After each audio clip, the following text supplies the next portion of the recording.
Hi, Lisa. Hi, Bob. How are you? I'm great. How are you doing? I'm pretty good. Let me introduce us. I'm Robert Wright. This is the Wright Show on Meaning of Life TV. You are Lisa Feldman Barrett. You're a professor at Northeastern University. Not just any professor, you are the university distinguished professor, in contrast to all your undistinguished colleagues. They're very distinguished. I don't know. If I were you, I would just refer to them as my undistinguished colleagues on a regular basis if I were distinguished like you. But it's your call. It's up to you. Whatever you think is going to work best for you career-wise. So you're at Northeastern University, professor of psychology, and you are the director of the Interdisciplinary Affective Science Laboratory and the founding editor-in-chief of the journal Emotion Review. And what we're going to talk about is your new book, How Emotions Are Made, which has gotten a fair amount of attention, rightly so, because you're making a very interesting argument. A very counterintuitive argument, and I'm not sure I'm totally sold yet, but maybe by the end of the hour you'll have convinced me that my naive view of emotions has outlived its usefulness. Now, I could try to characterize your argument, but it's your argument. Do you have a kind of an elevator pitch version of it? Yeah, I suppose the elevator pitch description would be, it feels to us as if emotions are triggered somewhere deep inside our brains, and that emotions are our reactions to things that happen to us in the world. But in fact, our brains aren't structured to react to anything. The anatomy of the brain and also its the way that it functions physiologically and metabolically indicate that actually our brains are predictive. That is, our brains are making guesses all the time about what's going to happen next. So right now it seems to you probably as if you're just sitting listening to what I'm saying and reacting to my words. But in fact, based on your years of experience with English, your brain is actually predicting every single word that comes out of my. Yeah. No, I've noticed that actually, that in myself, that when sometimes people will say, like, you know what I just heard, or you know what so-and-so said, I'm inclined to start anticipating it like being about me more often than it is. It's like, I would like Sure. all the news in the world to be about me, but Well, not actually, these days. sadly, it's not. No, and yeah, I certainly, I've noticed that the predictive nature of my interaction with the world now, but some implications of this way. So I gather your worldview, your view of emotions kind of begins with thinking about how the brain actually would produce what we call emotions. But some of the implications that are, I think, counterintuitive to some people are, first of all, you're saying that emotions are not universal, that it isn't the case that I would find the emotion of fear, as I think of it, in every culture, right? For starters. That's right. And I think you're saying as well that emotions aren't evolved through natural selection, at least in the kind of finely tailored way we might think of them as being evolved, right? Like fear being a specific adaptive emotion, right? You're skeptical of the extent to which we should think of emotions as being products of natural selection in that kind of direct adaptive way. I think you have to be really careful how you phrase this. So let me just say a couple of things. The first thing that I would say is that the book, doesn't contain mere musings of things that I happen to think are interesting, or even beliefs that I personally have. The book lays out a theory. In science, a theory is not a set of ideas. It's a set of ideas that are backed up by experimental evidence. And in this book, I cover experimental evidence from, as I said, from not just from brain imaging and studies of individual neurons, but studies of anatomy, studies of physiology, studies of metabolism, as well as studies that cross cultures and, examine infants and animals that are not human and so on and so forth. So I think that's the first point to make. The second point to make is that this is a theory that is very grounded in natural selection and evolution. It's just not the essentialist view, to use a specific philosophical word.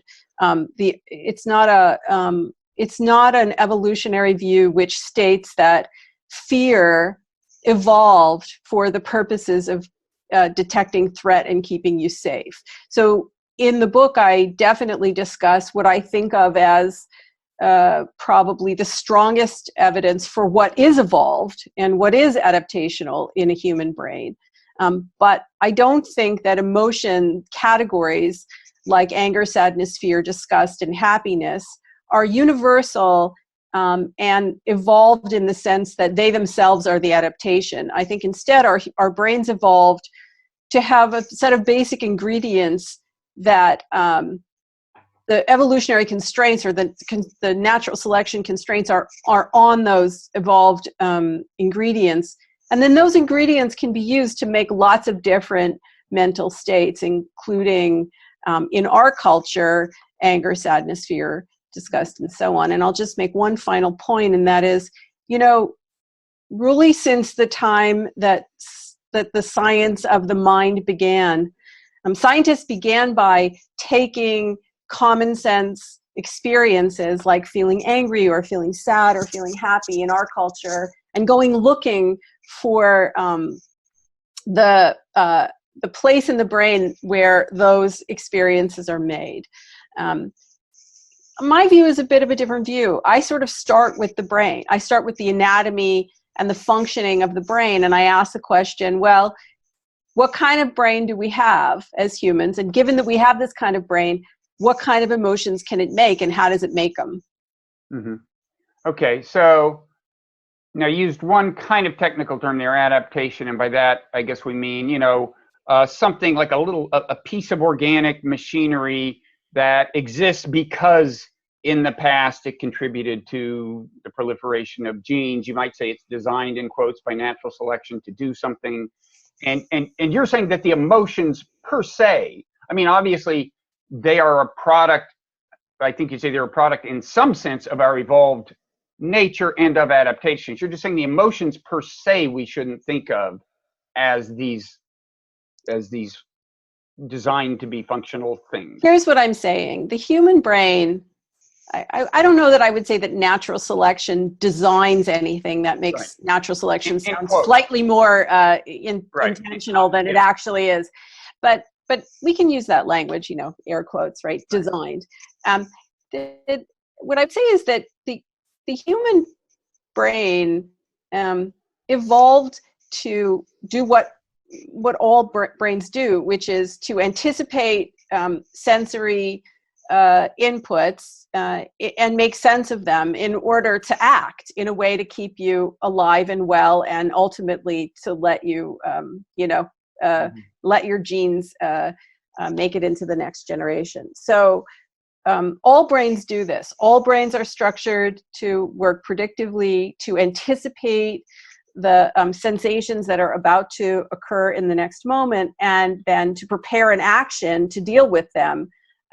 So that's something that that all brains do. Our brains, human brains, have additional mechanisms that allow us to do it in ways that other animals can't. And in the book, I talk about what these are. And some of the ways that we make sense of sensations, we would colloquially refer to as emotions, right? So, and the sensations that we're anticipating are not just the sights and sounds and smells of the external world. We also have to anticipate the sensations that come from the internal milieu of our own bodies. And in fact, this is a very important universe of sensations that most people are, unless they're ill, unaware of, I would say. That is, it's not the sensation, we aren't wired in a way to experience the internal workings of our bodies to the same degree of detail that we experience the sights and sounds around us. Because if we were, frankly, we'd never pay attention to those sights and sounds. So one thing you're saying, I guess, is that our experience of our emotions is an interpretive act. It depends on the concepts we have kind of about emotions in a certain sense. And a version of this, I think, kind of goes way back. I mean, there's a standard experiment that you see that you mentioned in the book, and you see in psych textbooks, where I think they injected people with, I guess it was adrenaline, and they found that how the adrenaline made them feel, or made them feel that they felt, how they interpreted the adrenaline depended on the situation they were in. I forget what the possible outcomes were. I guess it could either make them feel exhilarated or make them feel maybe nervous. I forget. But the point is that the physical sensation itself was not determinative. And what was it? Do you remember, like, what kinds of situations? Sure. Yeah. Yes, I do. But let me just say this, that I'm not just saying that emotions are an interpretive act. There's evidence that everything that you see and hear and taste and feel and do is an interpretive act. So emotions are not special in this way. They just work the way that how does light become visual sight? How does air pressure changes become sound? How do the internal workings of your own body become feelings of elation or feelings of anger? The mechanisms are the same, basically. There's nothing special about emotions in that regard. Your brain makes emotions the way that it makes every perception and thought and memory and feeling that you have.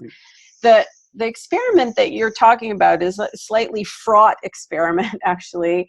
It was done, it was published in the 1960s by Stanley Schachter and Jerome Singer, and it was a standard kind of an experimental paradigm that was used during that time, where test subjects, without their knowledge, would be injected with adrenaline. We're not allowed to do that to people anymore, but at that time it was fairly standard practice. And then what they did was they placed people in a situation. So some people were injected with adrenaline, other people weren't. And the people who were injected with adrenaline were either placed in a situation where they were in the same room as someone who was really angry, or in the same room as someone who was really happy. Mm-hmm. And what the experiment found was that the people who were injected with adrenaline and who were placed in a room with someone who was acting angry themselves experienced anger. And the people who were injected with adrenaline but who were placed in a room with someone who was really happy experienced that arousal from the adrenaline as happiness. The thing about this experiment, I got to tell you, is that it doesn't replicate very well. So people has that in common with a lot of experiments. Well, not just in psychology, but in biology and in chemistry and physics too. But yeah, sure. But what I'll also tell you is that there's just a tremendous amount of evidence from other experiments in social psychology, which is what we're talking about here, but also in vision and in hearing and in a range of different scientific domains that supports the idea that your brain basically is making sense of sensory inputs in order to know what they are and what to do about them.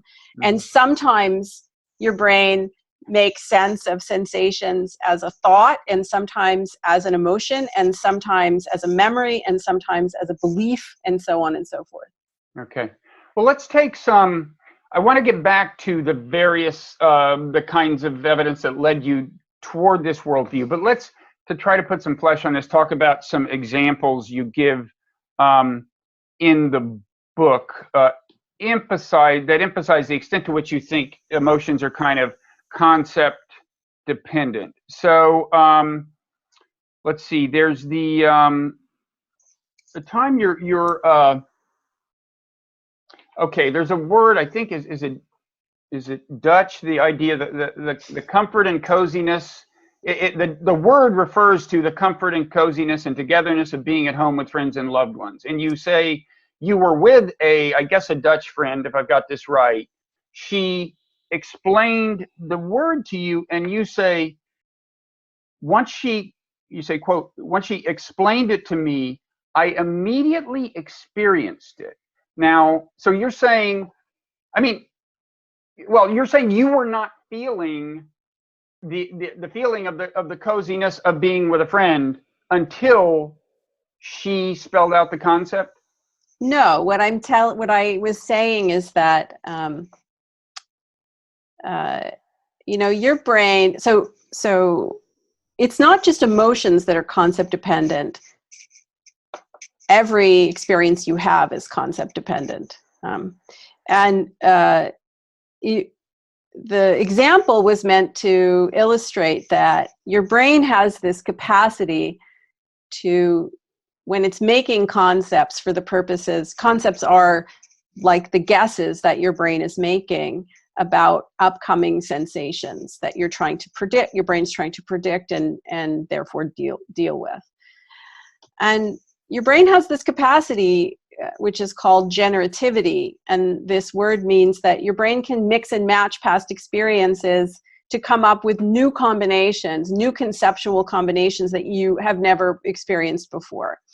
So without the word gezellig, which is the word that you're looking for, it's possible for me to experience a kind of warm, cozy comfort, particularly with a close friend, when it's cold outside, and there's a whole constellation of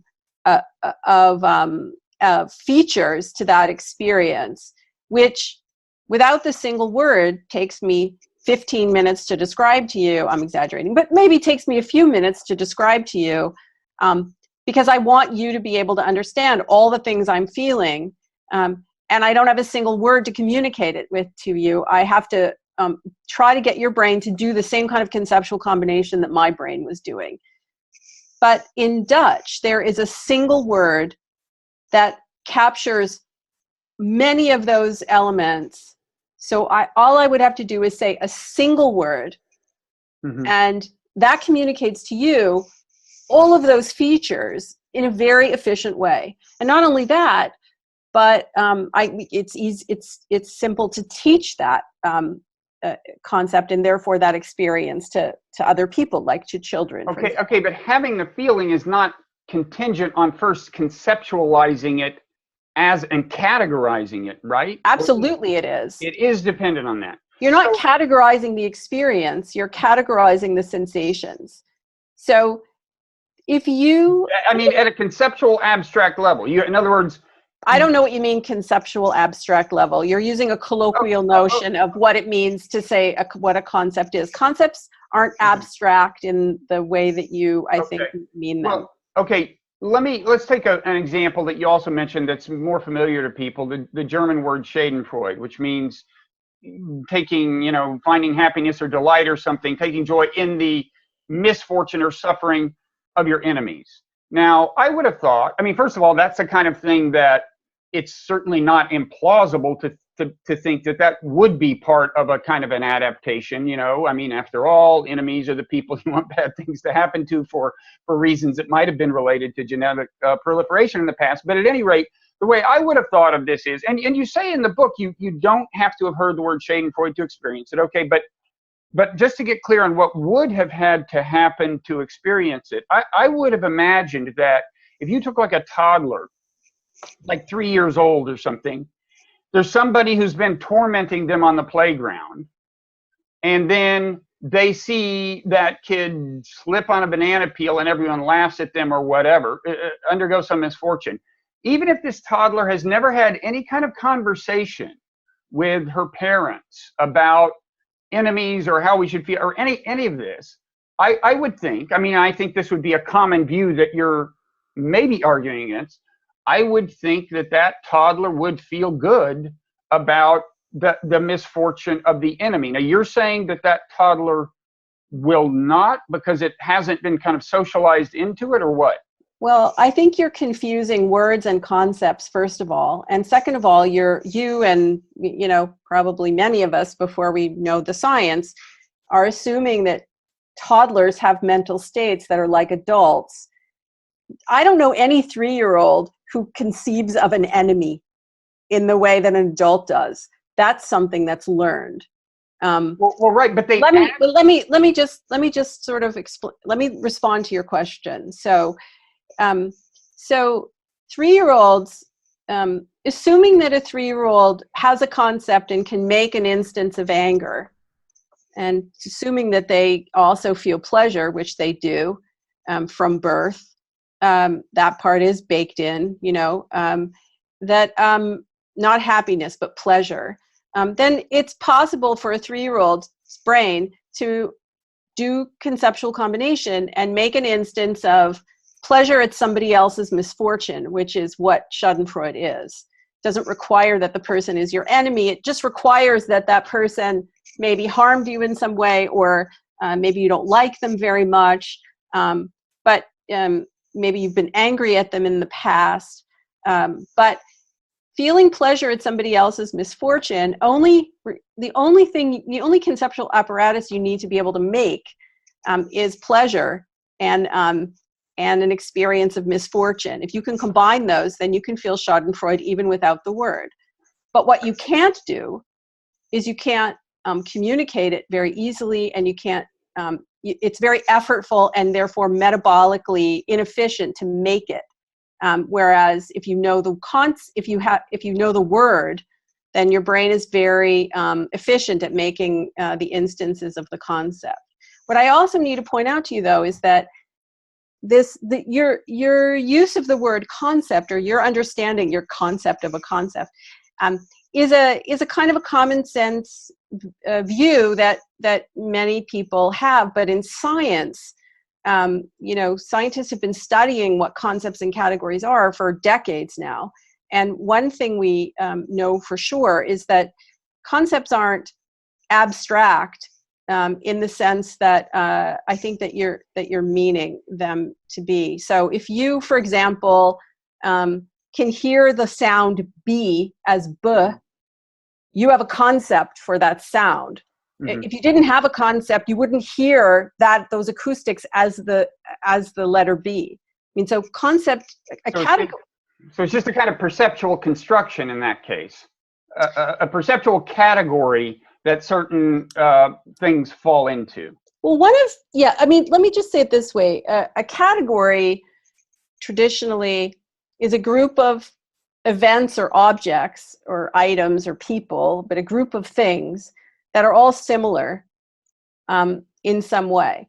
And a conceptual category, most of the categories that we deal with in everyday life are categories where the similarity is based on function, not based on perceptual similarity. That is, if you think about, for example, if I say the words bat and ball and bob, the acoustics of the B sound are actually different in all three cases, mm-hmm. but you hear it as the same sound. Mm-hmm. So your brain it's paying attention to certain sensory information, and it's ignoring others to create that similarity.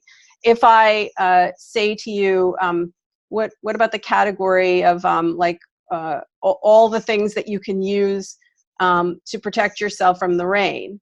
Mm-hmm. Well, you can use a rain coat, you can use an umbrella, but you could also use a newspaper, you could use a car. Yeah. You could use a lot, there are a lot of different things you could use. Those things are not similar in terms of their perceptual features. They're similar in terms of their function, the function that you're using them for. Okay. So now, little babies, 3-month-old babies, can make conceptual categories like that with words. So if you take an object like this mm-hmm. to a 3-month-old and you say, "Look, sweetie, this is a wug," and you put the wug down, and maybe it makes a squeaking sound. Mm-hmm. And then you say to the baby, "Look, sweetie, this is a wug," and you put the wug down and it makes a squeaking sound. And now you pick up a third thing like this, and you say, look, sweetie, this is a wug. Well, these things don't look the same. If I dropped them, they wouldn't sound the same. They don't feel the same. But if I call this a wug, the baby's going to expect it to have the same function, the squeak, as these objects did. Okay. Yeah, no, I get that. And I understand that we categorize things and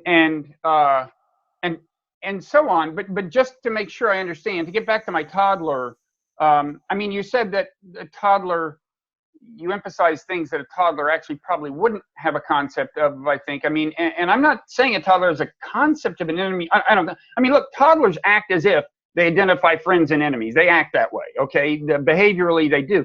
So in any event, my question is, this toddler in my thought experiment, who has never had discussions about this, does, and has certainly never heard the word Schadenfreude, does the toddler have, can the toddler have the experience of Schadenfreude? If the toddler has experienced pleasure and has experienced discomfort and or perceived discomfort in others, then the toddler's brain has the ingredients to make Schadenfreude without the word, because the toddler's brain can make the concept without the word.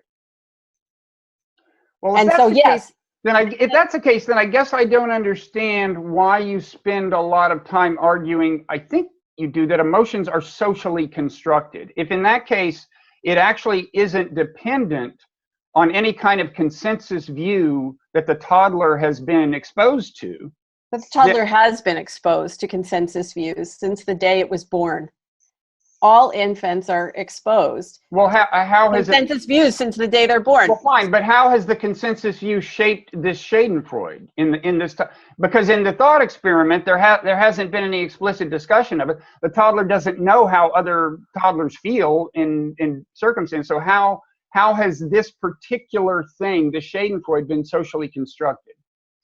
Because the toddler understands that, you know, from the moment that babies are born, we are not only explicitly labeling things for them, but we're also using words in their presence, and they're capturing all of the statistical regularities that go with those words. So, for example, and let me just, play out this example, and then we'll get back to your toddler example.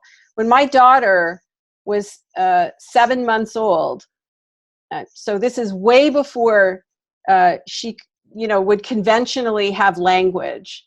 My husband and I were sitting at dinner with her at the table one night, and my husband and I were looking at one another. She was sitting over to the side, and our oven was over, kind of over on this side. And I made a comment about how loud the oven was while I'm looking at my husband, and my daughter turned and looked at the oven. And my husband and I were like, wow, let's just see what she knows. Mm-hmm. So with looking at each other, we would name things in the room and never move our eyes away from each other. And she would turn her head and look at these things. She'd look up at okay. Or just like this example with the 3-month-olds that I mentioned, those kids don't have they don't have what we would conventionally think of as language, but the words are being used as cues, right? Right. So, I'm not doubting that. It's just that in my thought experiment, I had specified that the toddler has not been exposed to discussion of this kind of thing. I was wondering if they could have the feeling anyway. But my point is that the toddler has been exposed already to concepts for anger and concepts for happiness. And so feeling... In what form? You mean people have talked about them? Yeah. Okay. Not in my thought experiment, but anyway, that's more typical. I agree. I think, I thought we were talking about the average toddler. But my point to you is that if a child's brain can make concept A and concept B, mm-hmm. however those concepts got there, then that child's brain can combine those to make a new concept that's a combination of A and B. That is what conceptual combination is. And now, you're saying to me, well, that means that you don't, how are emotions socially constructed? And the point is that because concept A and concept B got there by socialization, so the ability to combine them, may itself not but be. I mean, I guess here's what I'd say. Even if that's the case, that you've got these kind of raw material concepts, anger and whatever else, I'd ask, well, why is it so common that people stitch those together into Schadenfreude, which we've all felt? I mean, I'd be skeptical. I don't know that it's common. I don't know that Schadenfreude is common. It might be common for you, but I don't think it's common. I think it's possible. So, it's possible to feel, it's possible for your brain to construct combinations of things that you haven't felt before to make a new feeling that you've never had before. That's something that I discuss in the book. Where words become important is that they make it very efficient to be able to make that instance again without having to expend the same amount of metabolic energy to do so. And you can talk to other people about them very efficiently. And also, you don't have to talk about all of the rules about when to feel it and when not to feel it. So let me give you an example of this. There is from the Ilongot tribe, which is in the South Seas, there's an emotion called legut. Legut is an emotion which is can be described it's got lots of variation, but one version of it is exuberant aggression in a social context, in a group. So it's like you're with a group of people and you're all feeling aggressive and it's really, really great. Okay. This is not a concept that we have easily made for us with words in the United States, but it is something that people feel on a fairly regular basis. And I'm going to give you an example of where having a ready-made concept, not one where that your brain has to labor over combining, but actually a ready-made concept, is really helpful. And that is, it's an example that I use in the book, which is in the military. So when you talk to military personnel, particularly men who have been deployed into a situation of war, where they are protecting their unit mates from an enemy, they experience sometimes pleasure in killing the enemy. And I'm not, normally when we think about humans who experience pleasure at killing other humans, we don't think of that as a particularly desirable characteristic. Some of these guys, come back from deployment and they feel, they experience a lot of distress over the fact that they actually enjoyed killing someone. But the fact is that if they had the concept of legut, they would, that there was ready-made for them, they would, just like with Schadenfreude, they would be able to talk about it. And they would also know in our culture when it's appropriate to feel that and when it isn't. And on a battlefield. But the feeling itself, they're having, even if they've never heard of the concept of legut, right? Because they make the concept. The brain is able to use conceptual combination to make the concept in the moment. Right, but if that's what you mean, that is what I mean. That's right. But I'm not sure. There are several chapters in my book that explain that. But I'm not. That's how it works. Yeah, but you also emphasize the social construction of emotions. So let me give an example that another example from the book is you say. Fear does not exist in all cultures. The Kung people in the Kalahari desert apparently do not have fear. Now, this really surprised me. I mean, I would have thought if you wanted to come up with one emotion that has a kind of a plausible adaptive explanation and feels kind of visceral, and you see the behavioral correlates in lots of animals, right? I mean, my dog. Well, you see behaviors in lots of animals that's why I call them behavioral correlates. Right? I don't think they're behavioral. You see lots of behaviors that you understand as fear. Yeah, fine. Sure. So I would have thought that in any culture, that the vast majority of people in any culture, if they're walking along at night and they've been told that there's some lethal beast in the woods or something, and they're alone, or some threat, and they hear this rustling right next to them all of a sudden that sounds like it could be the thing.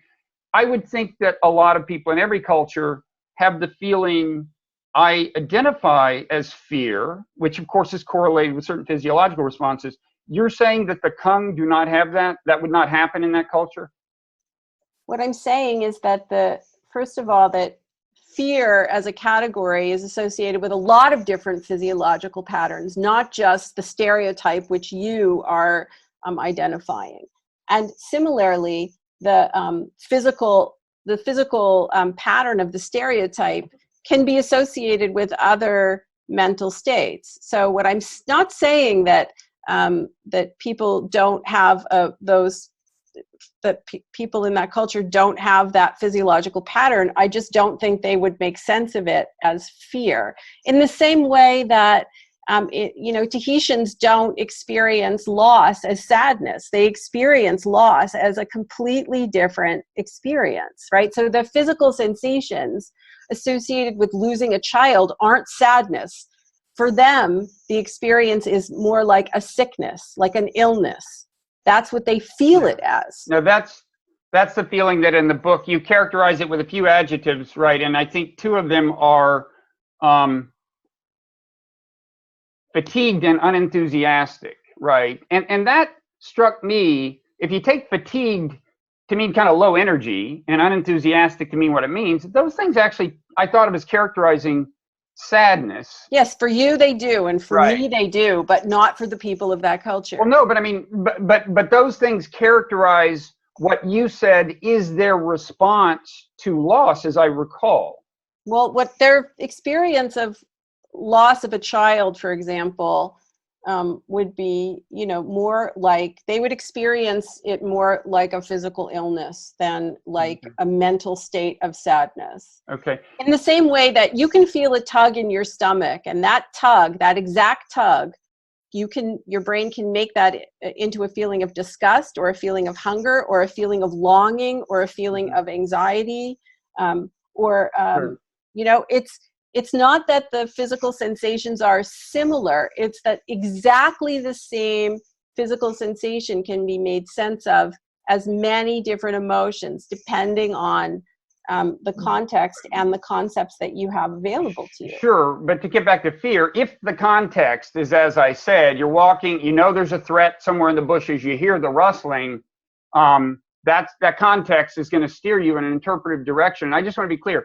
You said that the Kung do, I think you said, have the physiological, much the physiological reaction I have, but you're saying they don't feel fear the way I feel it? I'm not saying that they have the exact physiological sensations that you have in that instance, because frankly, you and I, if we were walking down a dark street, would not necessarily have the same physiological sensations. And you yourself, if you were walking down a dark street on two different nights on two different days, may not exactly have the same physiological sensations. What I'm saying is the human body has the capacity to have a certain vocabulary, a certain range of physiological patterns. That all human bodies have this capacity. How we parse that up into different emotions, which are associated with different actions, depends on the culture that you're from. Okay, but I'm just asking, when you say fear does not exist in the Kung culture, do you mean they don't have the feeling I have when they in the situation I described, or they just don't have a word for it? What I'm saying is they don't have a concept of fear, and so they don't experience fear. So they don't feel fear. That would be, yes, that's correct. Not in the way that you do. And if they No, I think. And what is the evidence that they don't feel fear? There's anthropological evidence, which is what I cited. In their testimony? I mean, they say. Well, anthropological evidence usually consists of scientists who would go and embed themselves in a culture and then observe and talk to members of that culture. For example, we've done research on the Himba of rural Namibia in northwestern Namibia. So I had a graduate student who's now a postdoctoral fellow in my lab, and another scientist who went on my behalf to Namibia because I couldn't myself go, and who tested subjects. We've studied the Tanzanian hunter-gatherers, the Hadza groups who have been hunting and gathering, on the African savannas continuously, these groups since the Pleistocene. And I can tell you that they don't experience emotion or perceive emotion in a way that is similar to an American. It's not that they don't have the same the range of physiological sensations. They do. They just make sense of them in different ways, and they act on them in different ways. So, even a rat in a cage, Mm-hmm. okay, makes different varieties. For example, what we would conventionally call fear. Mm-hmm. Right? In a threat situation, a rat will do many things, and the sensations are very different. How the rat makes sense of what those sensations mean in terms of what it does next, what its next actions are highly variable and dependent on the context. So the variability is the point, right? Mm-hmm. That fear isn't a single thing. It's many things depending on the context. And Sure. Other cultures that don't have a concept for fear make sense of those sensations in other ways. And those sensations dictate their actions in different ways.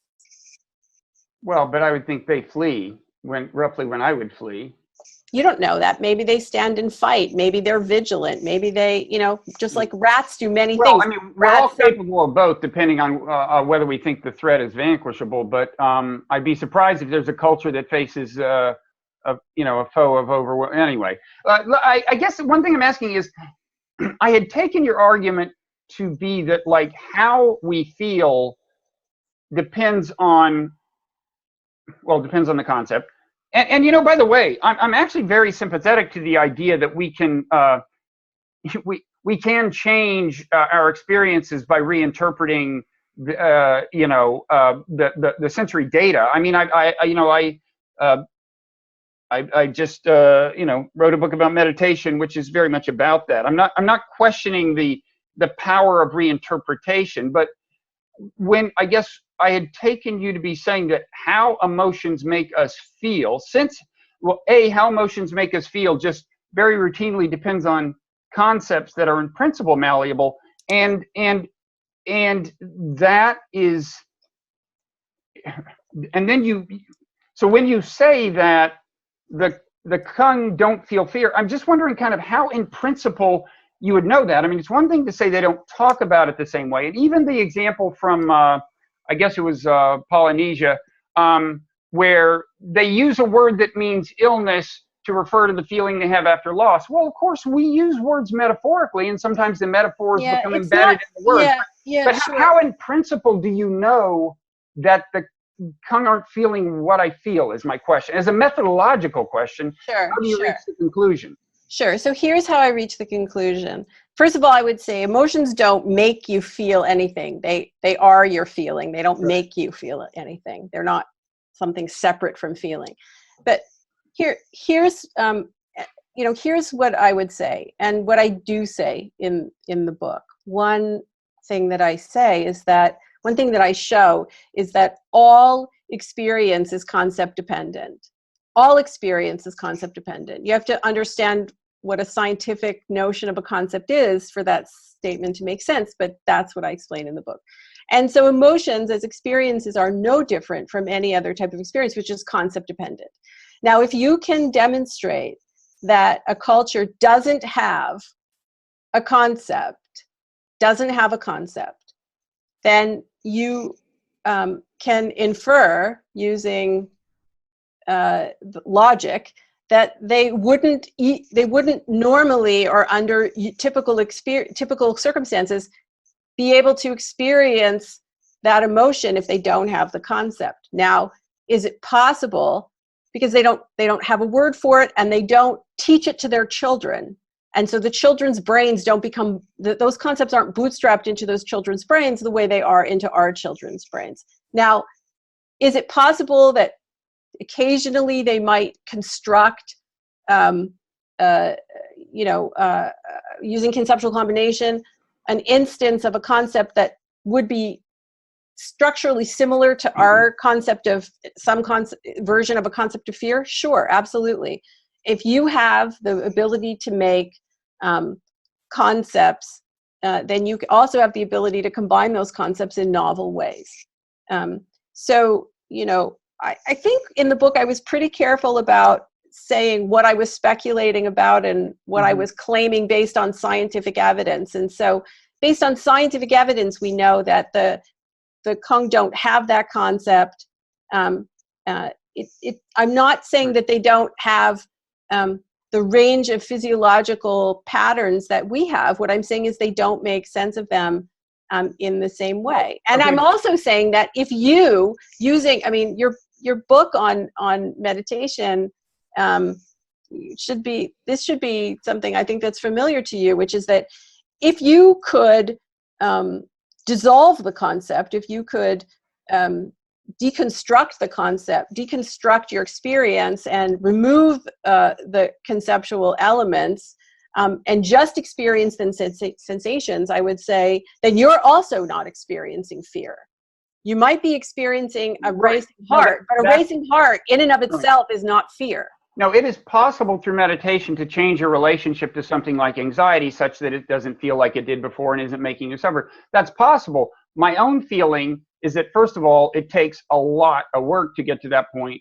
And that one reason it does is because these things are so deeply embedded in us. And my own view has been that some of them are kind of adaptive products of natural selection, and that's not your view. But on the fear, it's not the evidence. I would say it's not just my view. It's really it's not the evidence. Okay, but speaking of evidence, when you say that, well, if they don't have the concept of fear, they can't have the experience of fear. I mean, that follows logically if we accept your theoretical framework to begin with. But if we don't, then it doesn't follow. And I guess I'm asking, is there independent evidence? There can be no independent evidence because there's no way that I can verify, not just in the Kung, but in any living person. There is no objective criterion to verify when someone is, say, fearful and when they aren't. There's nothing about their face or their body or their brain that I can look at and say, well, now I know for sure that this person, whether or not they report being afraid, whether or not they admit being afraid, whether they even know whether they're afraid or not, that I somehow have some objective way of knowing that they're afraid. That just doesn't exist in science anywhere. Well, it can't because it's a subjective experience and we can't observe it, right? Well, no. I mean, I think the classical view of emotion, which it sounds like you're somewhat a fan of in certain cases, actually is grounded on the assumption that it's possible to objectively measure in a perceiver independent way. No, I don't believe that. And that's a part of your book that I think is pretty persuasive about how interpreting, I mean, there's two different questions, as whether the feelings themselves are universal and whether their expression is universal. Those are two very different questions. Well, here's what I would say is universal. What is universal, this is, based on evidence from so many domains of research, it would be hard for me to list them all. What's baked into your body and brain, basically, is the ability to experience pleasure and discomfort, the ability to experience feeling really worked up and really calm. Those kinds of feelings, which scientists call affective feelings, are a direct result of your brain's regulation of the internal systems of your body.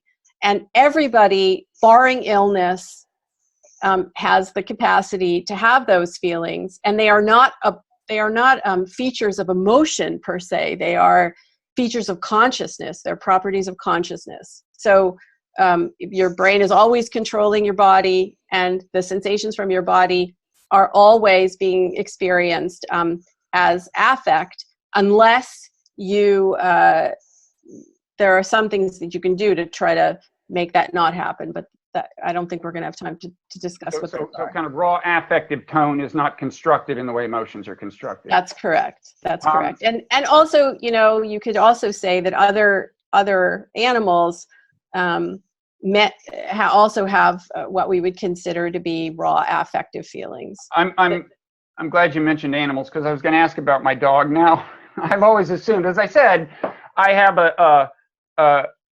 one of my two dogs is kind of nervous, and you know, like at night we'll be walking, and he'll like, you know, get very vigilant kind of, and if there's a sound, he'll kind of start, you know, and I've always assumed maybe I thought it's plausible he's feeling something like what I feel. I think you would say he isn't, and moreover, I guess it would be the case. You tell me. I think my dog is not. You would say is not capable of having the concepts, or am I wrong about that? That would kind of collectively construct fear as I feel it. Well, here's what I would say. There are some nervous systems that are very responsive to little sensory changes in the world, and some that are less responsive. And maybe you have one dog who's less responsive and one dog who's more responsive. You experience him as being afraid or nervous. I don't think that there's any evidence that dogs can make sense of their own sensations in the way that you make sense of their actions. Okay. I think it would be totally fascinating and fantastic if it were the case that we discovered that other animals could make sense of sensations in the way that we do. And actually, one of the things that's, I think, really surprising in my book is that some animals, including dogs, can do conceptual things that most people actually were unaware of, in part because we're always comparing them to ourselves. We're always seeing other animals through our own lenses and comparing them to the kinds of things that we can do.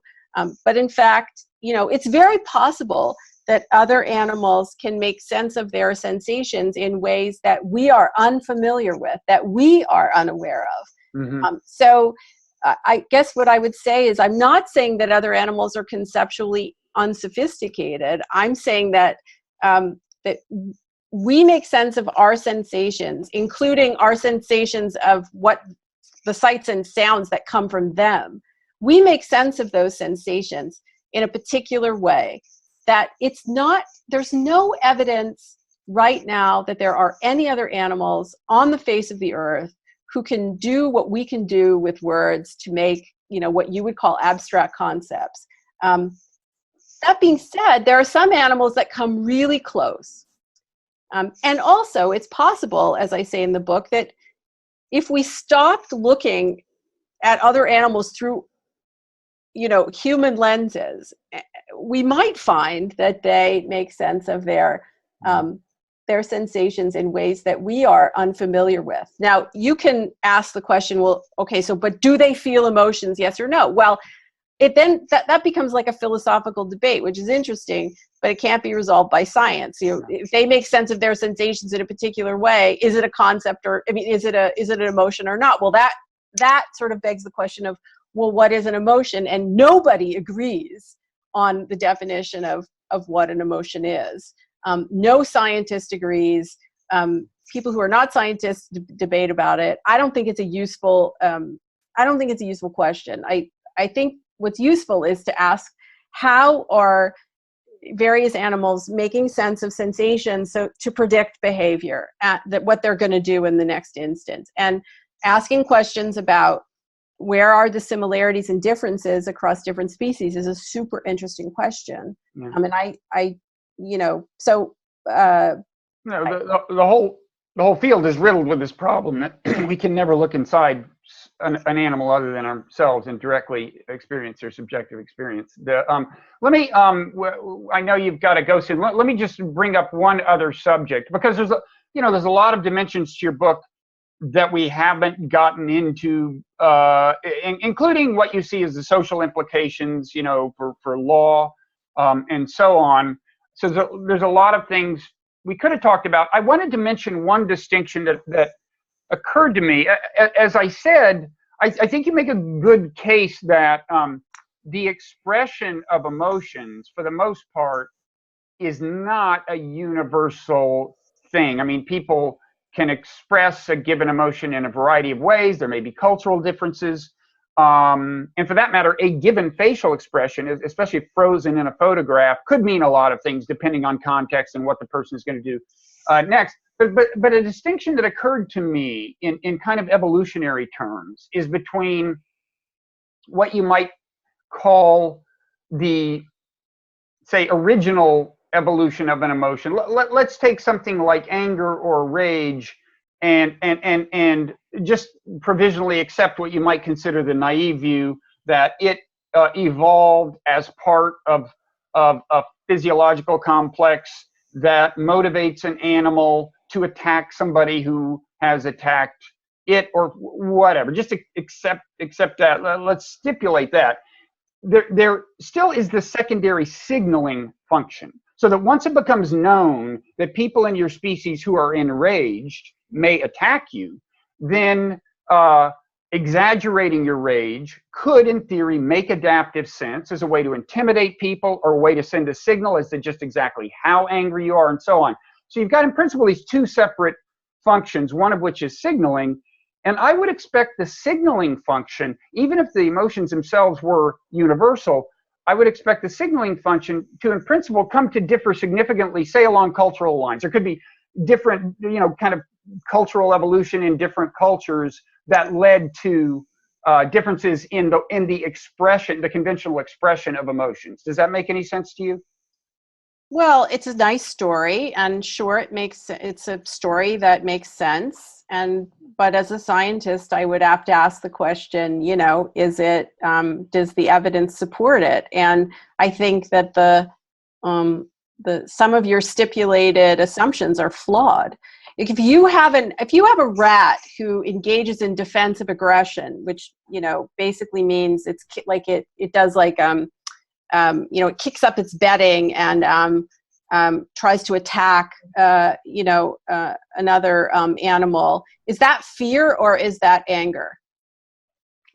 I don't know. I'm not a rat. I would say one thing is I would say one thing is definitely not is rage in the sense that I mean the term. When I think of human rage, I think of it as having a kind of a moralistic component, a sense that you are in the right. I wouldn't imagine a rat to have that. No, but my point is that aggression, the exact same behavior is in some cases seen as an indicator of anger, and in other cases it's seen as an indicator of fear.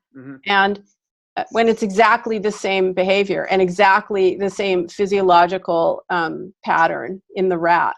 So my point is that your stipulation, like the whole story that you just gave, is very, very plausible as a hypothesis. Absolutely. It's just that some of the stipulations that you made at the outset actually aren't scientifically supported, I think. So they may be conjectural. It just occurred to me as a way that would accommodate a fair amount of the evidence you emphasize, especially at the beginning of the book, without leading to the conclusion that the emotions themselves aren't universal. But I know that's your conclusion.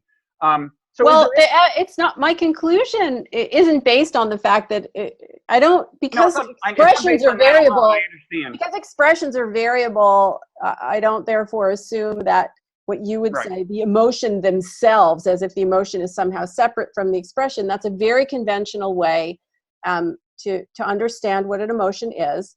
And but that's not the logic that I'm using at all. No, I know.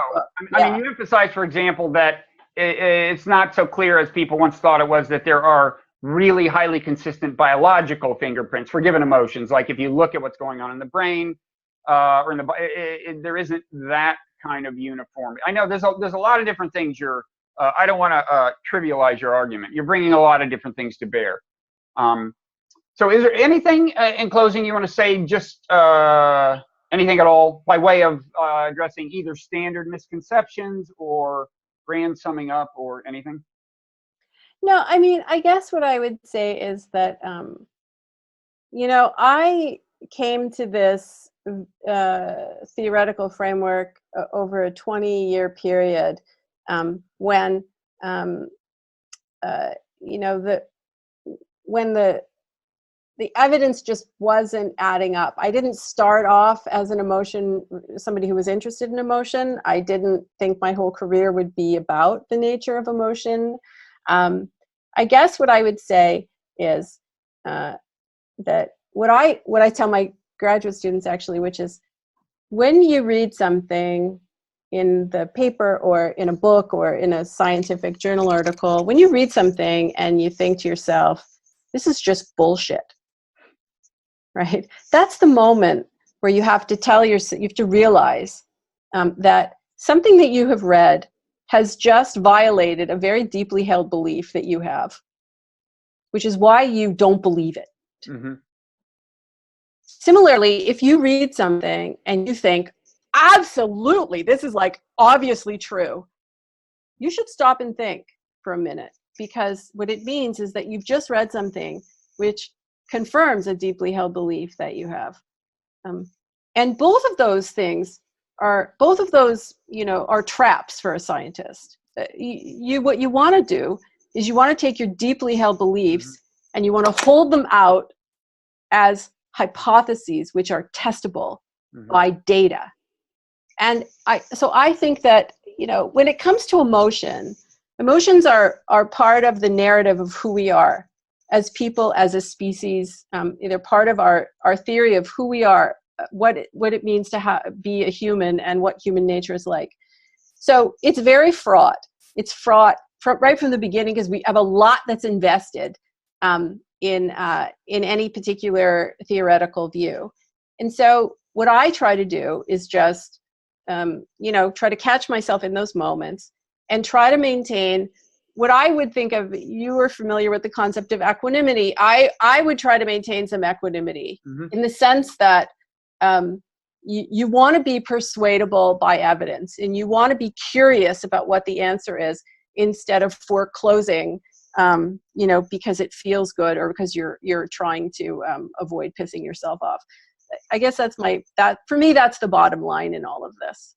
I agree. It's very hard. And one reason it's hard is because people don't naturally perceive that these reactions are actually affectively driven.